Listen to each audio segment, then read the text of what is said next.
हेमंत सरकार के 3.5 साल के कार्यकाल पूरे हो चुके हैं। ऐसे में सरकार ने जो वादे किए थे उसको लेकर के अब बीजेपी सड़क पर उतरकर प्रदर्शन करने वाली है। इस वक्त हमारे साथ मौजूद हैं बीजेपी के प्रवक्ता प्रतुल सहदेव जी।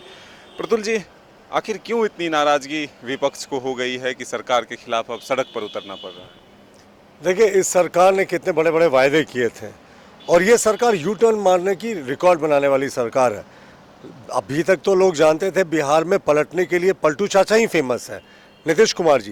लेकिन हमारे माननीय मुख्यमंत्री जी ने तो पलटू चाचा को पीछे छोड़ दिया। 5 लाख नौकरियां प्रत्येक वर्ष, नहीं तो राजनीति से संन्यास, सभी बेरोजगारों को बेरोजगारी भत्ता, सारे 32 लाख किसानों का लोन माफ़ी, तमाम तरह के वादा किए थे उन्होंने। महिला उत्पीड़न की संख्या में कमी होगी, हुआ क्या?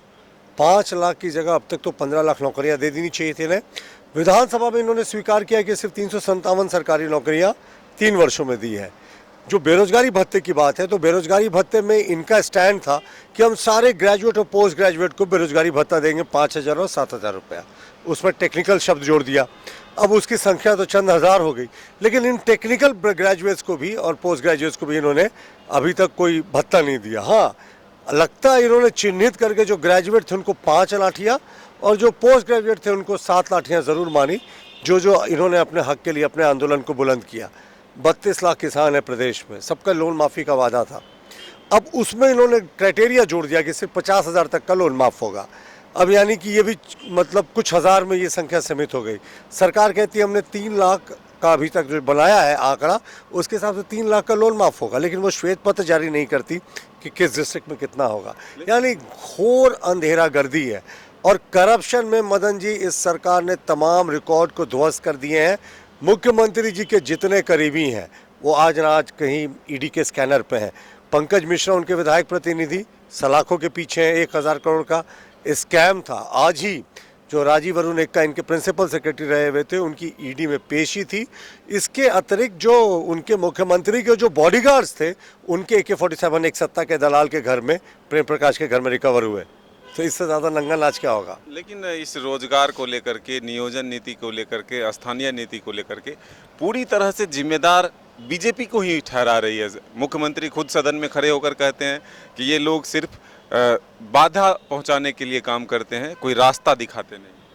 देखिए, मुख्यमंत्री जी ने क्या कहा था कि हम ऐसी नियोजन नीति लेकर आएंगे जो कानून और संविधान के अनुरूप होगी और जिसमें यहाँ के स्थानीय आदिवासी मूलवासियों को 100% नौकरी मिलेगी। उन्होंने स्थानीयता का आधार 1932 को बनाया था। हमारी पूरी पार्टी ने समर्थन किया कि भाई 1932 के आधार पे आप यहाँ के 3rd और 4th ग्रेड में लोकल्स को नौकरी दें।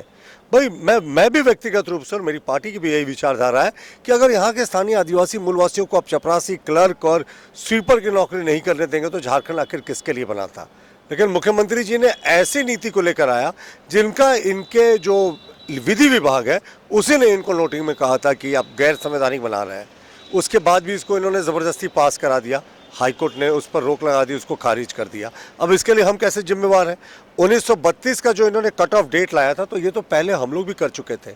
2001-2002 के कालखंड में माननीय बाबूलाल मरांडी जो पहले मुख्यमंत्री थे, वो सबसे पहले लेकर आए थे कि जो स्थानीयता है उसमें 1932 का आधार होना चाहिए 3rd और 4th ग्रेड की नौकरियों देने के लिए।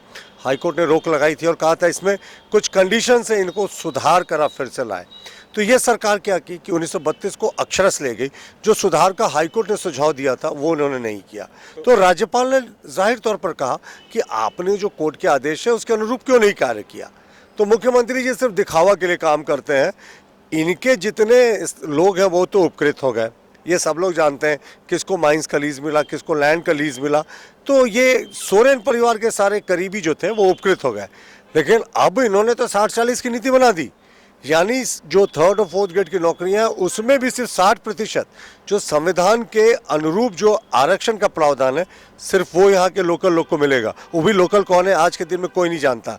और 40% तो इन्होंने यहाँ के स्वीपर, क्लर्क, किरानी की नौकरियों को सबके लिए खोल दिया।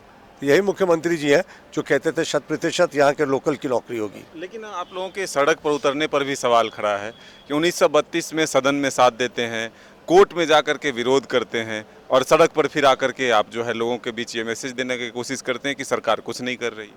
देखिए, हम लोगों ने विधानसभा में क्या कहा था? विधानसभा में हम लोगों ने कहा था कि हम 1932 के पक्षधर हैं, यहाँ के स्थानीयों को नौकरी देनी चाहिए।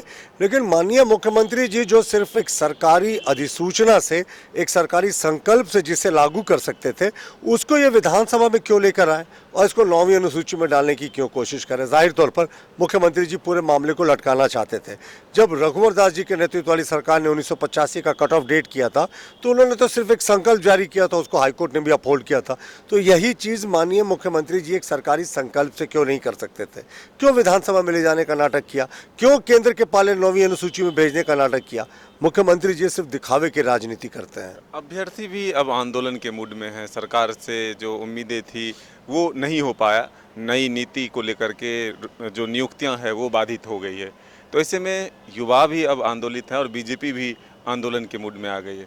क्या लगता है कि इस सरकार को अब संकट का सामना करना पड़ेगा? देखिए, ये सरकार चले चाहे नहीं चले, लेकिन इस सरकार का तो अंत हो गया है।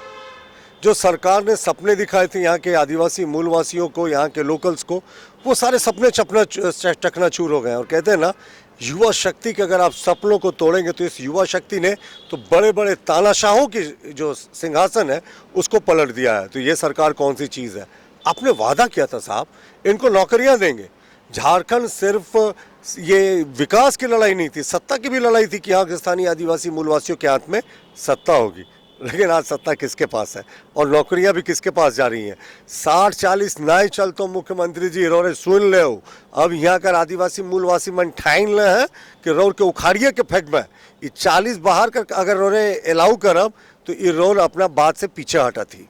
तो आपने सुना प्रतुल सहदेव जी ने किस तरह से सरकार के नाकामियों को गिनाते हुए कहा कि 3.5 वर्ष बीत चुके हैं, लेकिन यहाँ के युवा हताश और निराश हो चुके हैं। ऐसे में अब ज़रूरत है सड़क पर उतरकर सरकार को घेरने की। अपने सहयोगी दिनेश के साथ Madan Singh, news bye scope, Ranchi.